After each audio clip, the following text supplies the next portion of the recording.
जन्म देवैया करम लिखैया तही माता रानी वो। मैं तुर लइका तै महतारी आयो तुर दुआरी वो।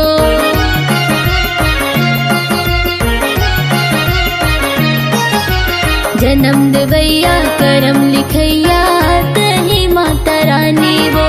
मैं तुर लइका तै महतारी आयो तुर दुआरी वो।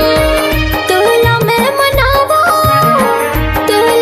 मनावा सुन लेना मोर गुहार ला। आजा जदाई सुन लेना कर लाई विनती कर थाम तो।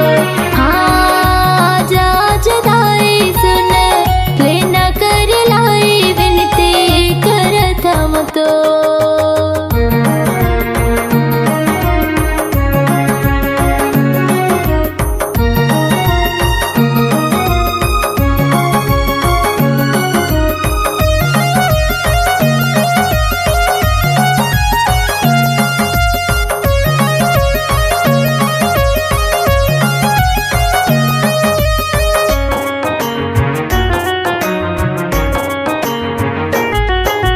दुखिया के तै दुख हरैया हे जग जननी मैया वो।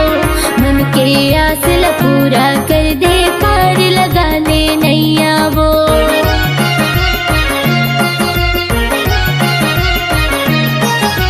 दुखिया के तै दुख हरैया हे जग जननी मैया वो।